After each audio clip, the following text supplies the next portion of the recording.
खबर शामिल करते चले। थाना रेतड़ा पुलिस के खिलाफ कोर्ट केसरानी की सलमा परवीन का खानदान के हमरा तौनसा में एहतजाज। सलमा परवीन ने अलमंजूर न्यूज को बताया कि आज सुबह रेतड़ा पुलिस चादर चार दीवारी का तकद्दुस पामाल करते हुए बगैर वारंट और बगैर लेडी पुलिस के मेरे घर में घुस आई। मुझे और मेरे बच्चों पर तशद्दुद किया, हमें बेइज्जत किया गया। मेरे शोहर बलूचिस्तान में ड्राइवरी करते हैं। उन्होंने वज़ीर आला पंजाब सरदार उस्मान खान बुज़दार DPO डेरा गाजी खान से मुतालबा किया कि मामले की इंक्वायरी कराई जाए, रेतड़ा पुलिस के खिलाफ कार्रवाई करें और हमें इंसाफ फराहम किया जाए। कोर्ट केसरानी चोई खड़िया भाई सवेरे 5 का टाइम आ मेरे घर रेतड़ा थाना दी पुलिस आई है बगैर दस्तक दिते बगैर लेडी पुलिस दे इतना कुछ किते ने सर था बर्तन हर शे सामान चा के उछलिए ने मेरे सारे बाल उठे रोवन लगे।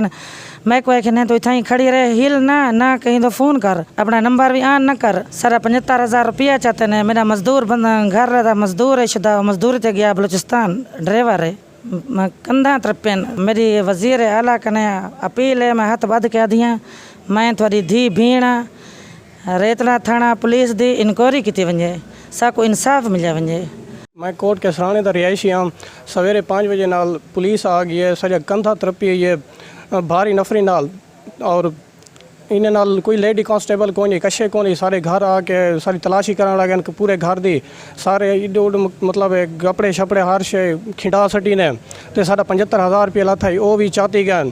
तो अस पुछते रहे कि भाई सारा क्या कसूर है। वो सारे वाले साहब का पुछते रहे सारा वाले साहब बलूचिस्तान आते तो उनके बावजूद साकू मारे ने कुचे ने मेरी वालदा साहब को धिके रीते ने मेरे को 2-3 थप्पा मारे ने।